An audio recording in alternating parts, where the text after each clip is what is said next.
Good evening and welcome to DS Radio, Domination Submission Radio. My name is Mike Makai, and I am your host with the most DS, BDSM, kink, and fetish talk on Blog Talk Radio.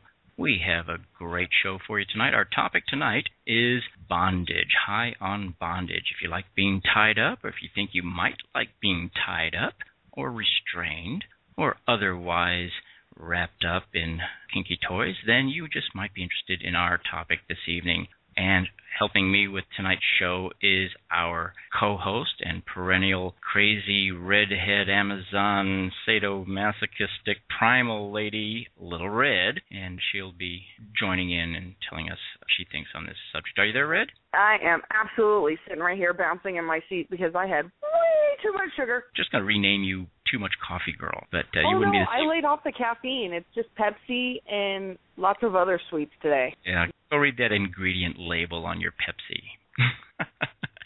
Let's welcome the folks and tell them how they can be a part of the show if they wish. This is a call-in show, so if you want to call in and tell us about your thoughts, your questions, or your experiences with bondage, then call us and tell us what you think. The number is 347-857-1862.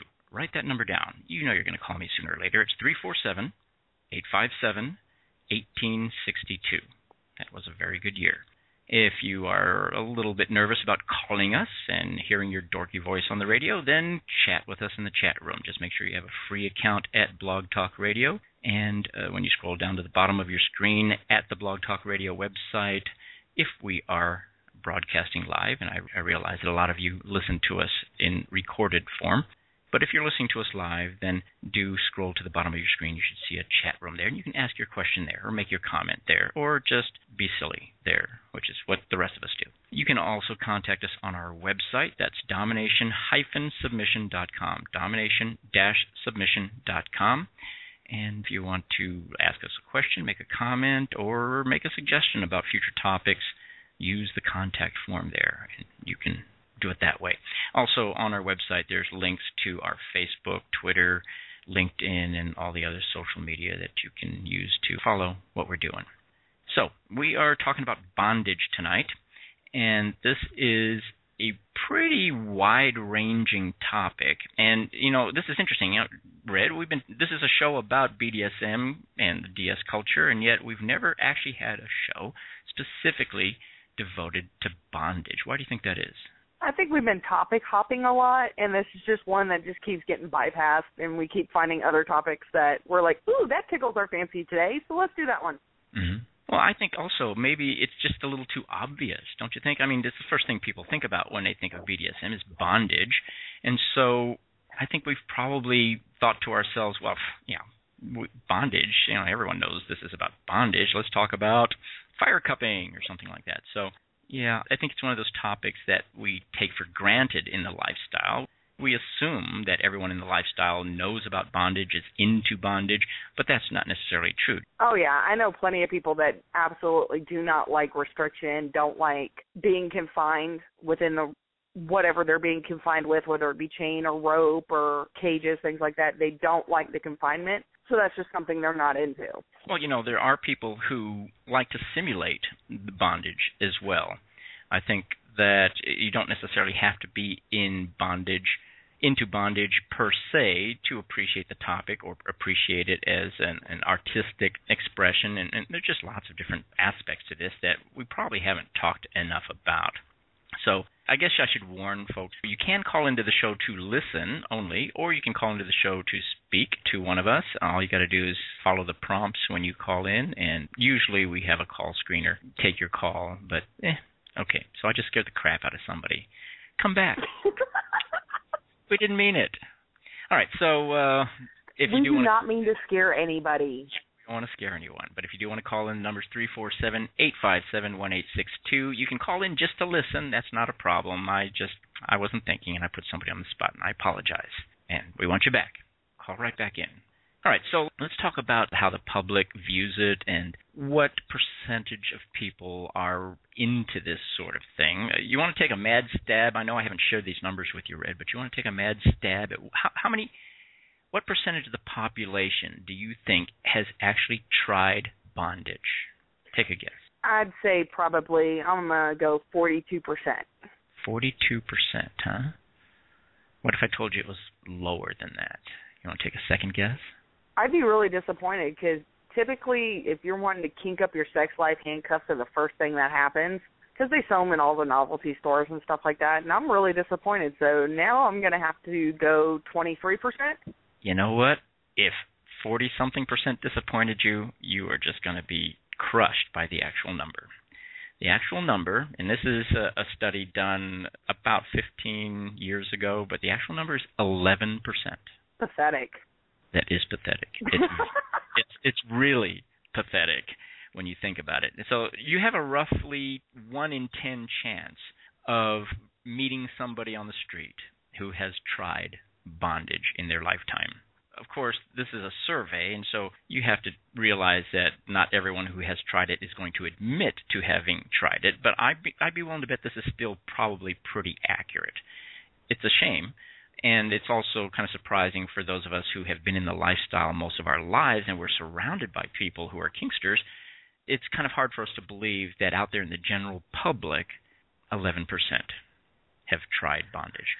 What's the percent you think has actually fantasized about bondage? In the general population now, the percentage of people who have fantasized about bondage, and this is going to blow you away. I'm going to go high and go 64%.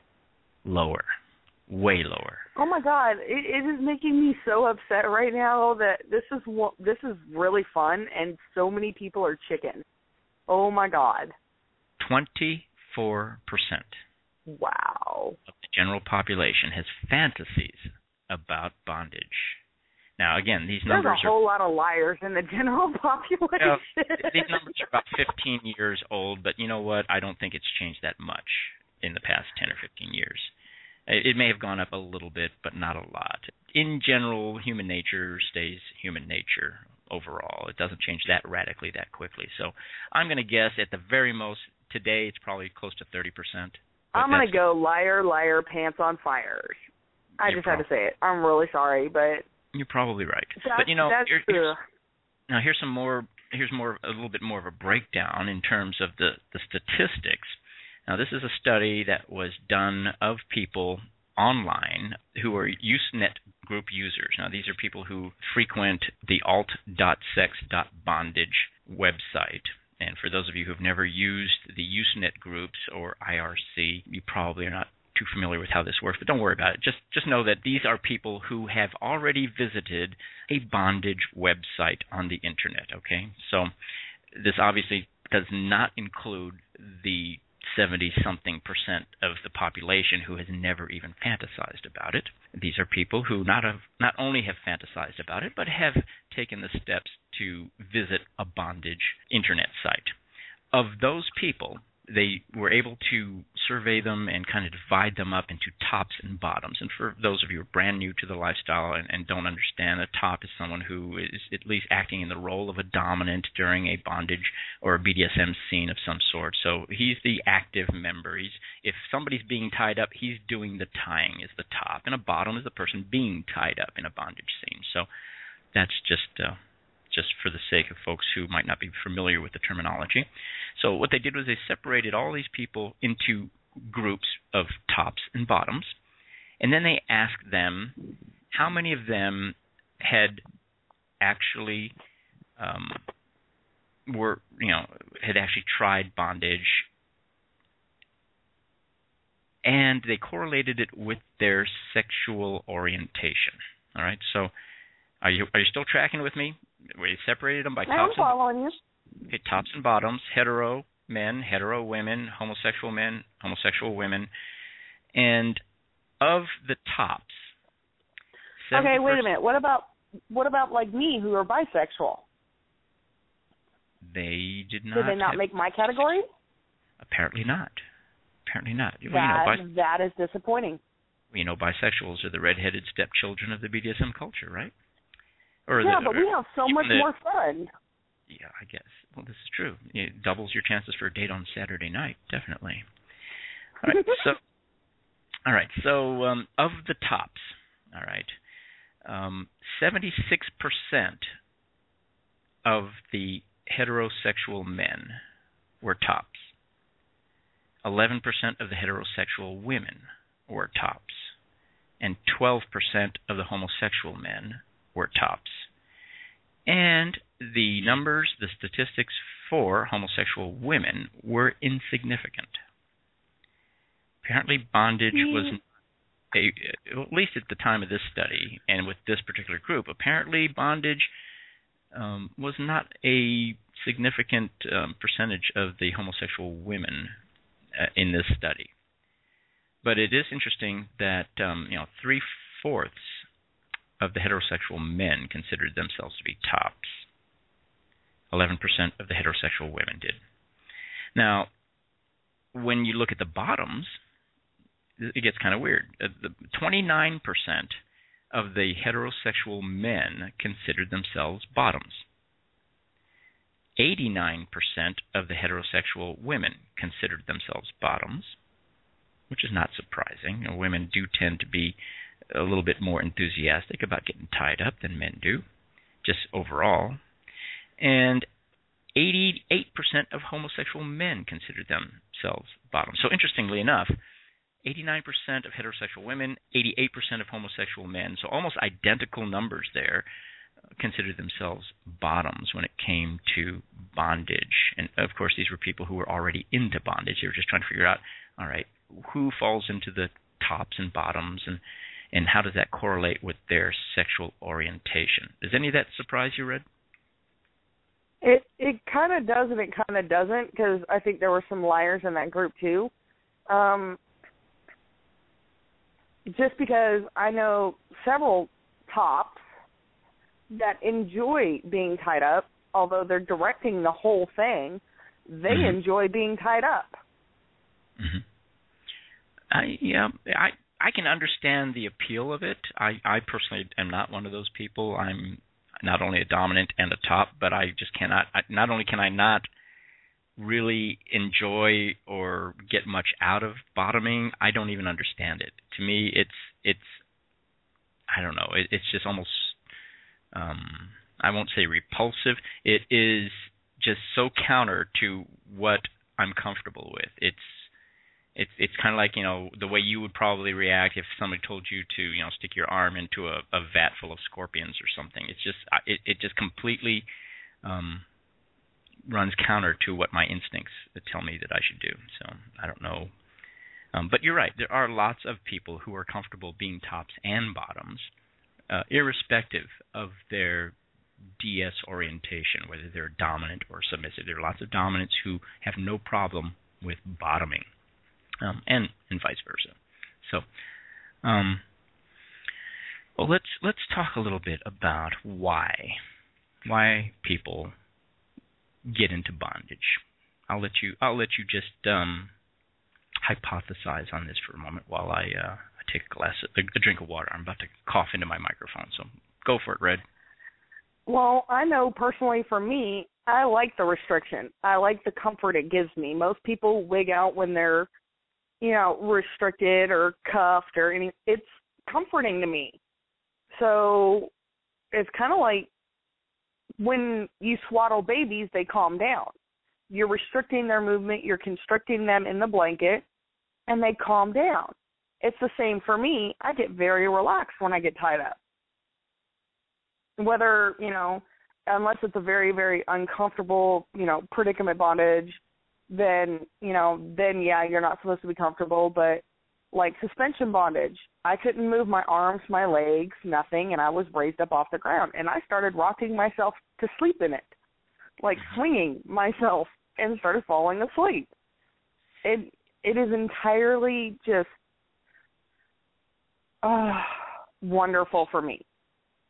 So it's a neat sensation for would you describe what you feel, Red, as a psychological effect of bondage or a physiological effect? You know what I'm saying? Is it in your head, or is it in your body, or is it a combination of the two? I think it's a combination of the two, because as infants you get imprinted on things, and it becomes muscle memory for you because your parents will swaddle you very quickly, and wrap you up in the blanket, and you look like a little bean, and it's comforting because you've been in the uterus for 9 months, and it was completely restrictive towards the end to where you couldn't move around. So you get that sensation again, and you start releasing serotonins and things, and you start calming down, and it becomes comforting. It's also a physical thing because you can't move. So you feel the rope, you feel the chain, you feel the cuff, and those things become associated. The physical aspect of it becomes associated with the psychological aspect of it, and vice versa. Your comfort is to be confined, so as soon as you feel those ropes start touching you, you begin to relax because it's an automatic correlation. The first few times, yes, it may cause some panic and some discomfort, but if you push through that initial, oh my God, reaction, you will find that on the most part, I can't say for all, but on the most part, you're going to find it's actually very wonderful. Now, of course, there are going to be some people who don't, right? I mean, you're not putting out the notion that everyone, once they get comfortable with the idea, would enjoy this, are you? No, there's always going to be some of the population that this is absolutely just a red line panic button moment, and they will never get past that. And that's their hard limit, and that's okay. You don't have to do restrictive bondage. You can do, I get these ones mixed up. I don't know if it's Kinbaku or Shibari, where it's the decorative. Yeah, Kinbaku is, Shibari is technically, in Japanese, it means intricate rope work. The minute you start using your intricate rope work for sexual purposes, then it becomes Kinbaku. So Kinbaku is sexy work. And there are lots of different types of bondage. We're going to talk about those shortly. Let's stick kind of with why people do this, why they feel a need to do this or desire to do it. Now, you really do you believe that this comes from when we're teeny tiny little babies and we've been swaddled, or when we were in the womb, that this is an offshoot of that? Do you really believe that, or do you think it's something else? I do, because as you're growing up, when you didn't feel good or you were upset, what did? You went and sought comfort, and usually it was, a hug or being snuggled in with mom or dad and things like that, and it became a comfort thing. So I believe that for the most part it starts out at a very early age, that it is something that is made into a good thing, and then you can have it twisted later on in life to make it a bad thing, such as being, full body restraint and handcuffs, which makes it a bad thing. Doing this with a partner who takes it too far and goes beyond the boundaries you've set up with each other and makes it a miserable thing. Being confined against your will in an asylum for mental purposes. Sure, these things can make it become a bad thing. Oh, sure. Absolutely. Well, let's. I tend to agree with you a little bit that this is something that we have probably, many of us, and again, I don't count myself into that group. I don't like being restrained in any way, but I think that a lot of people probably enjoy this because it does date right back to birth. I mean, again, every one of us was confined in the womb. Most of us have been wrapped up in baby blankets as babies, and that did settle us down and that sort of thing. So there's probably a lot of truth to that. But I also think that there's a lot of truth to the idea that some people like bondage because it absolves them of any responsibility for what they do or what happens to them. In other words... Oh, no, I am going to totally disagree with you on that one. Let me get this out first, and then you can disagree with me all you like. You might pay for it later, but you can disagree with me all you like. But, okay, but there are a lot of people, and you have to admit that this is kind of a fantasy that everyone has, that they wish they could, for just 10 minutes or just for an hour, just for one day, they could do whatever they want without the consequences, that they would not be held responsible for what they do. So in other words, the woman who says, yeah, I like sex, but I don't want everyone to think I'm a slut, but I just wish for once that I could just say, you know what, I'm not responsible for what happens to me. I just I just don't want to be I want to feel what it's like to be a slut without taking the blame of being a slut. And so the idea of being tied up is a psychological mechanism that allows you to say, okay, now whatever happens to me, I can't be blamed for it because I was tied to the bed. Do you see what I'm saying? Now, I'm not saying this is true. Obviously, you take blame for it if you consented to do this, but it's a psychological thing. It's kind of like role play. It allows you to kind of pretend for a moment that you're not responsible for whatever is happening to you, and therefore you can just have fun with it. You don't have to worry about, people are going to think I'm a slut. People are going to think that I, would do this with anybody at any time. Well, no, because, you've lied to yourself and said, well, I'm tied up, so I really didn't have any choice, so I might as well just enjoy it. Now, I'm not saying this applies to a lot of people, but I'm willing to bet that this is a very active part of the appeal and the fantasy for a lot of people, wouldn't you say? See, for me, that's stupid. No offense, but for the woman or the guy who says, "Oh, I'm not responsible because I was tied up," you're a friggin' moron. I'm not saying responsible, and because they want to have that. It's a fantasy. It's a fantasy. It allows them to fantasize that they aren't. I'm not saying they aren't really responsible. I'm saying it's a cycle. It's kind of like role playing with yourself. Does that make sense? It's kind of like for that one. Those people would scare me to play with, because then how far are they willing to take that fantasy and run with it? Because then allegations of rape can pop up and things like that, and that's not copacetic in Little Red's world. Well, it isn't in anyone's world, but and to be honest, I don't think a lot of people realize that this is what's happening, or why they think it's fascinating or exciting. It's kind of like people who have a rape fantasy but will never in a million years admit that they have a rape fantasy because it's politically incorrect. Okay? But, a lot of people have rape fantasies who will never admit it, ever, in a million years. But it's exciting to them. And they flirt with it. They play on the edges of it. They'll do it without ever admitting that that's what they're doing. There's just it's kind of like breath play and rough sex play. I mean, you can call it whatever you want, but it is a form of role playing non-consensual sex. Okay. I mean, you are at least pretending in your mind that for just a moment at least, that it's non-consensual, and that absolves you of any responsibility of being, prim and proper and correct and ethical and moral or any of that stuff. So, but then again, neither of us are psychologists, but I think part of what you said is probably right. A lot of us find comfort in being wrapped up in a blanket or whatever. Even in someone's arms. I mean, let's face it, a hug is a momentary form of, restraint. It really is. But we find comfort in that. And I also believe that for a lot of people, it's a mild non-consent fantasy. I'll just leave it at that. I think it's a mild non-consent fantasy that they entertain, whether they realize it or not. But anyway, let's go over some of the official quote unquote. I'm using my little air quotation marks now. Reasons why people engage in bondage. Obviously, it's a form of temporary submission to somebody else, right? It's a form of power exchange or controlling someone, at least controlling their movements or their ability to shift their situation in any way or shape or form.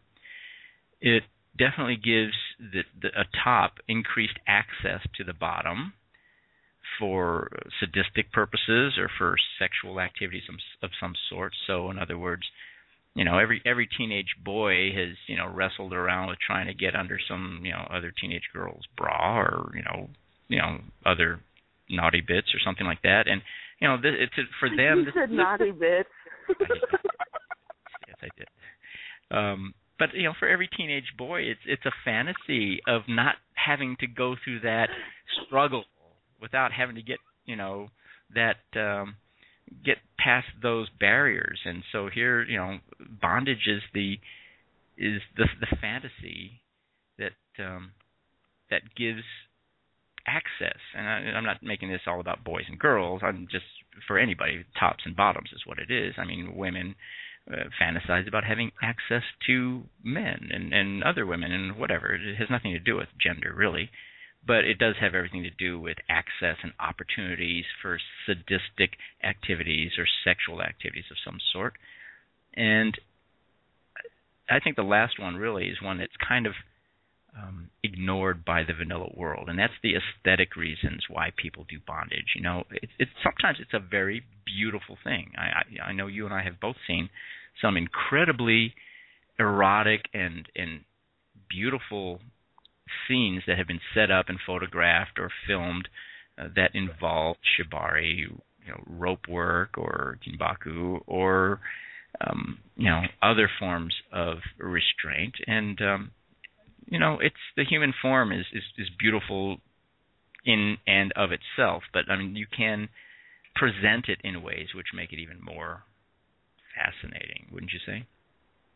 Yes, very much so. This is one of those shows I wish Lolly was around for. Yeah, we gotta get her. We're gonna get her back on. I think we probably have to. And shameless plug. Lou Rubin is coming to either OKC or Tulsa. Mm-hmm. I think it's either this month or next month, and he is an amazing bondage and rope master. Great. So if with you're suspension and things like that. Oh yeah. If you're anywhere near Oklahoma City, then make it a point to check that out. I think you can find out more about it on the OPE website. Oklahoma I don't Power know if it's Exchange. OPE or if it's OK Kink. Okay. Well, I'm not really positive on that. I got to look on it again. Probably find out more about it on FetLife. Just search on Lou Rubin. Okay, so we are going to take a quick musical break. When we come back, we will talk more about this particular topic, bondage. Specifically, we're going to go into self-bondage. We're going to go into predicament bondage. We're going to go into bondage furniture and equipment and all kinds of cool stuff. So make sure you come back after the break. You're listening to DS Radio. My name's Mike Makai, the author of Domination Submission, the BDSM Relationship Handbook, which is doing quite nicely on Amazon, Barnes & Noble, and Books A Million. And my co-host is Little Red, Amazon's switchy masochist extraordinaire. We'll be back in about 2 minutes.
And we are back. You're listening to DS Radio. My name's Mike Makai. My co-host is Little Red, and we are high on bondage, getting some joy and satisfaction out of being restrained for all kinds of purposes, i.e. sexual, erotic, aesthetic, or sensory stimulation. And in fact, that's kind of what we're going to start out with here. Is we've talked about why you do bondage, why people like bondage, but we haven't really talked about some of the different types of bondage that people engage in. This is kind of like the reasons for it too, but the reasons for the bondage also dictate how they do the bondage activities. For example, erotic stimulation is usually going to have a very strong sexual component to it. So you would tie somebody up and have sex with them, or at least erotically, sexually stimulate them during the bondage activity. So that would be one big reason to do it and way to do it.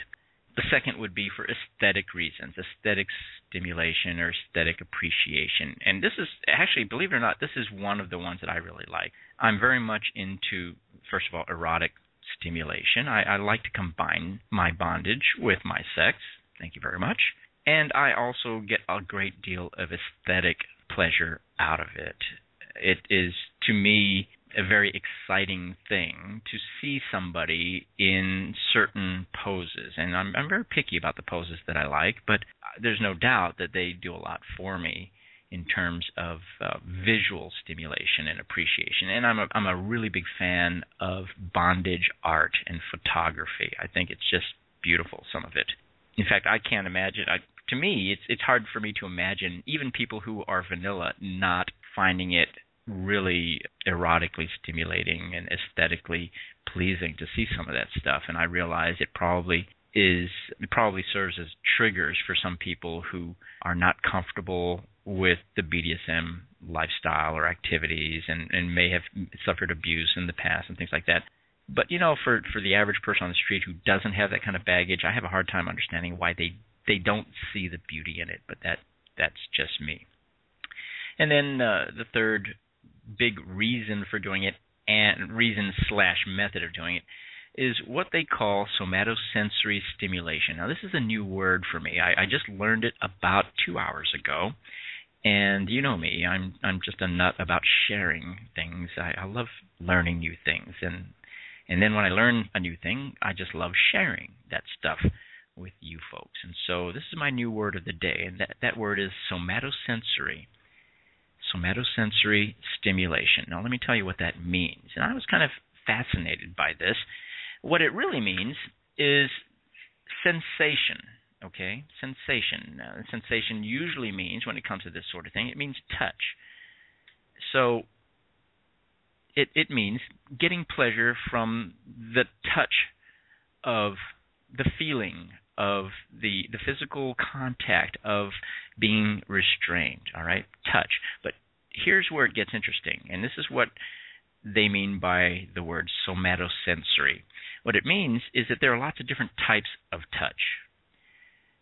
I can touch you one way on your arm, and that's a touch, all right? Or I could pinch you, but that's still touch, isn't it? I could burn you with a branding iron. I'm still touching you. I could pour acid on your skin. That's still a touch sensation, but they're all different types of touch.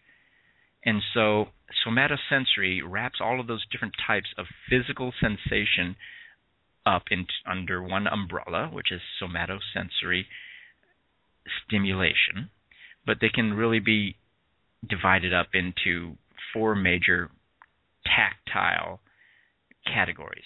You have the categories that respond, the type of sensations that respond to your thermoreceptors, which is heat and cold. So if somebody runs an ice cube over your nipples, guess what? That's touch, but it's a form of touch that appeals to your thermoreceptors, heat and cold. Then you have your photoreceptors, and this is being receptive or not receptive to light, essentially. So when somebody puts you in a blindfold, This is a form of sensory deprivation that deals with your photoreceptors, i.e. your eyes. But, sometimes your skin can also be a photoreceptor.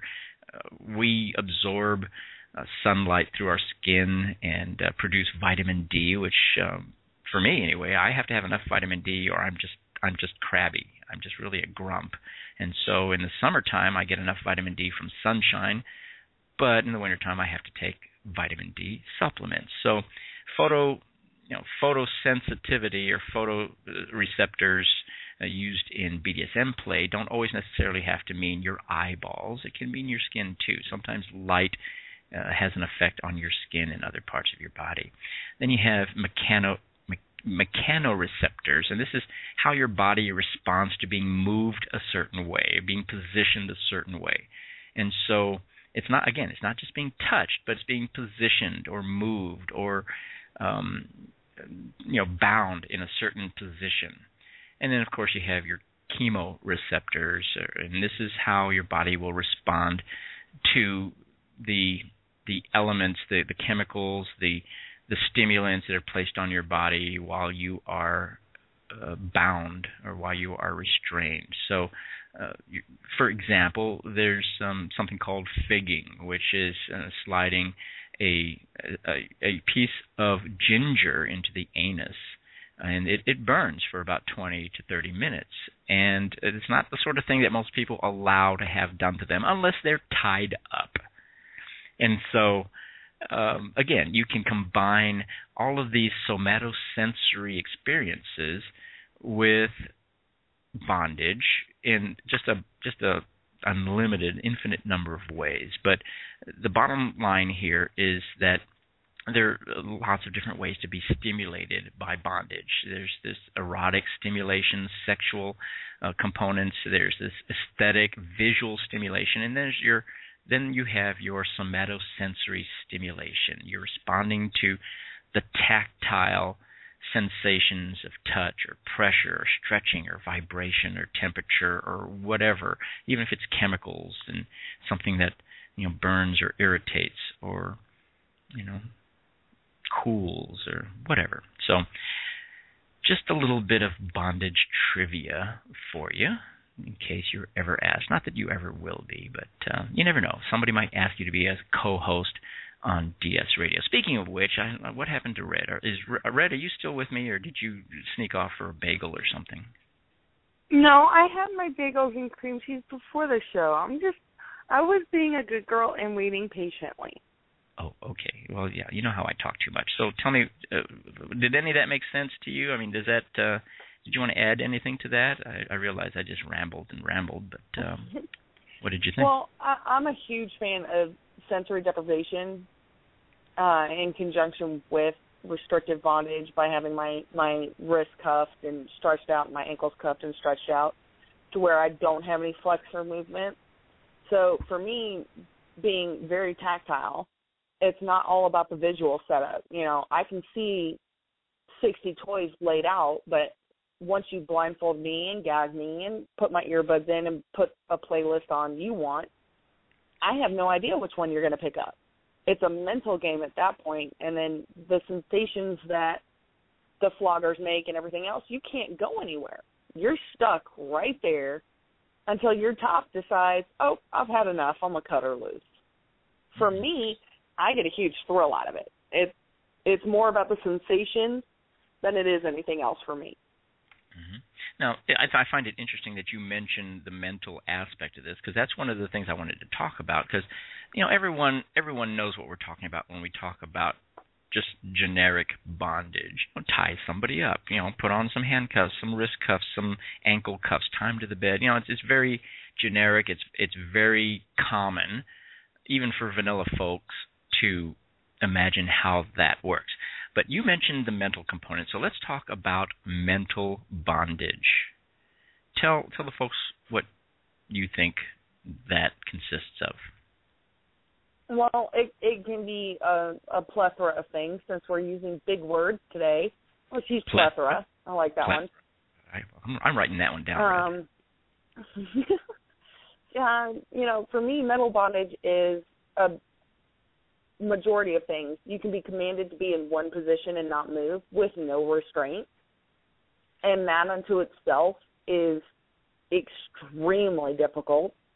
You can be commanded to wait in a position until you're acknowledged, and there's no restraint there. That is by your choice placing those restraints on. And then there's the mental game of, are we going to use the scarves tonight? Are we going to use the handcuffs? Are we going to use the wrapped handcuffs? Are we going to use the neoprenes? Are we going to use suspension cuffs? You know, it's the game. Is it going to be chains? Is it going to be, rope tonight?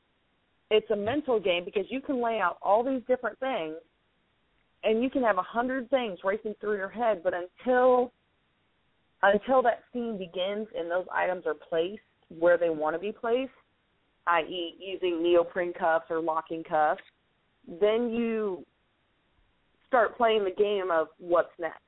And it becomes a rather fun game. You can get yourself in trouble. I do it constantly just because I can. But you can get yourself into trouble with it. You ever seen toilet paper bondage? I've never seen that one, but I've seen the saran wrap bondage. Yeah, but see, saran wrap actually is physically restraining. Toilet paper is pretty easy to break, So if I wrap a few layers of toilet paper around your wrists and tell you don't move, that can be kind of interesting for some people because the toilet paper obviously doesn't stop them from moving, but the mental discipline that is required of them to consider it a restraint does stop them, at least some people. I've seen it done. I've done it myself a few times just to play around, and I think it's very interesting. It's an interesting experiment in how much of your bondage play is physical and how much of it is mental, I think, because if somebody ties you to the bed using toilet paper, obviously it's not physical. It's just whether or not you have the mental discipline to stay where you're put. And the toilet paper is really just an indicator of whether you're successful at that or not. I'd fail so badly. Mental discipline has never been your strong suit, my dear. No, I have been commanded to stay still, and I have. I've done really good, but I can't do it for a great length of time. You've got maybe 10 minutes before I start squirming, maybe, and that's max. Mm-hmm. Okay, I don't know how people can stay in one position with no restraint for hours when they're being, when the scene is progressing, whether it be sexual or impact play or anything. I don't understand how they do that because for me, I start squirming and, it's beyond me at this point in my training and my juncture in life for me to stay still for more than 10 minutes during that because then I'm just wiggling and it's just a whole mass of sensations. I give them props. Anyone who knows you, Red, knows that you can't hold still for 10 seconds. But that's another I can too. Yeah, that is so not nice. Too much coffee, girl. All right, let's talk about self-bondage. Ever done that? Ever tied yourself up? I've practiced knots on myself, so I guess yeah. Yeah, but you don't tie yourself up for the thrill or for any erotic stimulation or anything like that, right? You're practicing knots. I'm talking about people who tie themselves up or restrain themselves for the for the thrill, for the turn on. You ever done that? No, because I'm always afraid that I'm not going to be able to get out of it, and I won't be able to reach my cell phone and call for help. Okay. Well, that is my major problem with it. I actually know a lot of people who are into this. In fact, many years ago, decades ago, one of my very first submissives used to tie herself up before bed every night. She would sleep tied up every night because that kind of goes back to what you were saying, that the way a baby is swaddled and wrapped in a blanket, and it made her feel secure, made her feel safe. And so Yeah, it's an interesting practice that is very not widely known in the vanilla world. There are very, very, very few vanilla folks who know anything about self-bondage. In fact, they would look at you like you had just grown a third eye in your forehead if you talked about this. But in the BDSM lifestyle, it's fairly common. I don't know how common, but I know lots of people who do this. Do you know anyone who practices this, Red, or is this something that's we both know that person. That person. We're talking one person. No, but yeah, a friend of ours enjoys being restricted when they go to sleep, and they're released in the morning, and they sleep better. Oh, okay. They, honest to God, sleep better when they're cuffed ankle and wrist to the headboard and the footboard. They sleep much better. Oh, okay. Well, apparently this mutual friend hasn't shared that with me. She's probably going to be angry with you about this. But anyway. Nah. You've shared it with the entire world, Red. I know. We haven't used any names here. There are. Do you know how many females we both know? I mean, come on now.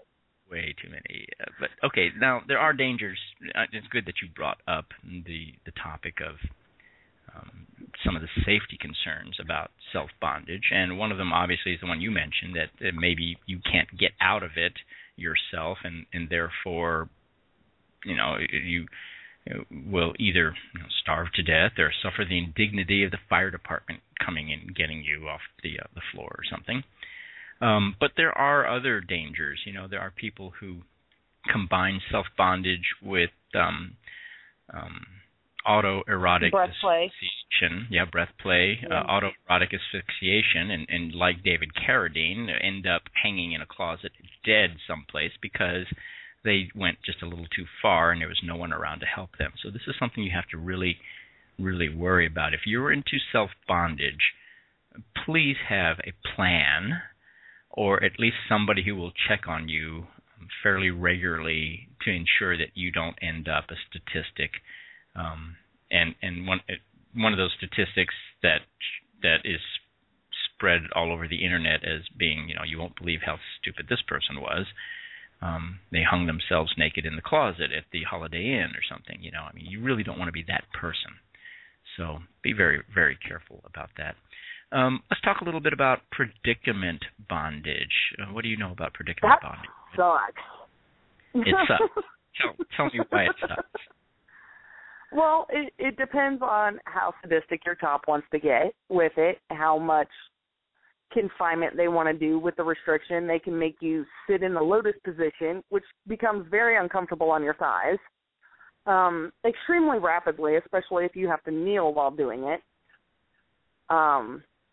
Twisting your arms up behind your back with arm binders and things like that, especially if you haven't trained to do it, to try and make your arms touch each other behind your back, which, if anybody's like me, you've tried it a couple of times just on your own and you've come nowhere close to touching your elbows together, like straight out. You have to bend your elbows, and it can become very, very painful. You can pop joints, you can rip ligaments and tendons, and it can become a very dangerous thing if it's not done correctly and monitored. You can lose feeling and sensation in parts of your body, and circulation gets cut off, and bad things can happen if you don't know what you're doing. Mm-hmm. And it becomes extremely painful if left too long. Right. For the folks who are listening who aren't familiar with the term predicament bondage can apply to a lot of different things, but essentially what it means is a form of bondage that causes some discomfort or a predicament of some sort that goes beyond the mere fact that you are tied up. So in other words, it's one thing to be tied up and not able to move. It's another thing to be tied up in a position where you're standing on your tiptoes and that you can't move. You can't flatten your feet out. You can't lift your feet up. All you can do is stand on your tiptoes. And after a while, standing on your tiptoes becomes really, really uncomfortable. And that's just one example. There might be a situation where, you've been in a position where you can do it for for 2 or 3 minutes, no problem. But anything beyond 2 or 3 minutes, it gets really, really bad in terms of discomfort, in terms of pain, or whatever. So that's really what predicament bondage is. Now, there are lots of little variations on it. There are specific types of predicament bondage. There are some really, really sadistic forms of it, and there are just some, funny ways to do it. And it really just kind of depends on your particular bondage style, if there be such a thing. Some people are incredibly sadistic and just want to cause you all kinds of pain and discomfort. Other people, like me, just want to have a laugh at your expense, possibly. So, I might wrap you up in saran wrap and pour, hot butter over you or something, or dip you in molasses just for the fit. So anyway, that's going to make for some interesting laundry. Yeah, absolutely. But hey, at least you've got stories to tell. So yeah, predicament bondage can be a lot of different things, but mostly it is putting you in some sort of a situation, not just a position, but a situation of some sort that creates a predicament for you, particularly as time passes. Most people can stand anything for a few minutes, but beyond that, it gets pretty tough. Now, in terms of the bondage artwork, the photography that you see, a lot of that qualifies as predicament bondage. Sometimes you see people in the professional bondage photography in these just amazing poses. You have to realize that some of those poses are only feasible for just a brief moment. There's a window of opportunity there where people can take a picture and it's just an amazing picture, but that person can't stay in that position for more than 2 or 3 minutes. So they put them in that position. It may take them 2 hours to get them into that position. They take 2 minutes worth of photographs, and they may take 200 photographs in those 2 minutes, and then they let the people go. So be very careful about taking something that you see in bondage photography and thinking that that's something that the average person can stay in a position like that for more than just a few minutes, because normally they can't. So if just because you saw it on Tumblr doesn't mean you can leave your girlfriend in that position all night long. You may end up sending somebody to the hospital, so be really careful about that. All right, so let's talk about some bondage equipment, bondage furniture, and you were just naming off a whole bunch of pieces of bondage furniture and equipment before the show. So I'll let you start us off, Red. Tell us about some of your favorite pieces of bondage furniture. Oh, spanking benches have to be one of my favorite. Just because there's so many different varieties and styles you can use and so many ways they can be configured to make it to predicament, to just standard bondage, both mental and physical. Mm-hmm. You have swings. You have over the door if you can't really have furniture because you have either family who's not accepting or children and things like that, or you want to keep your kink just kind of on the down low. You have over the door hanger ones. You have, good God, there's stocks and pillories. You mentioned that one when we were talking about it. I mean, St. Andrew's crosses, frames. St. Andrew's crosses. Your couch could be a piece of bondage furniture. Your coffee table, if it's sturdy enough, your dining room table. I mean, anything that you can physically restrain someone with can become a piece of bondage furniture. Sure. I love going to places like Pier 1 Imports or Hobby Lobby. In fact, I was in Hobby Lobby. I don't know if they're nationwide, but they are pretty common here in this part of the country where I live. And they have these little decorative benches, and they're not more than about 3 feet long and about a foot wide, and they only sit about 18 inches off the ground, maybe. And they're beautiful, and they're designed primarily for people to put little planters on, or to sit in their hallway, or to decorate with. And you look at these things, and they're only like $40 or $50 maybe, and they're gorgeous and they're perfect. They're absolutely perfect to be turned into bondage furniture or spanking bench or a restraint piece of restraint equipment very easily. And it's almost, perfect for that sort of thing. So you might take a look at your local import or hobby store and see what sort of things can be perverted to kinky purposes.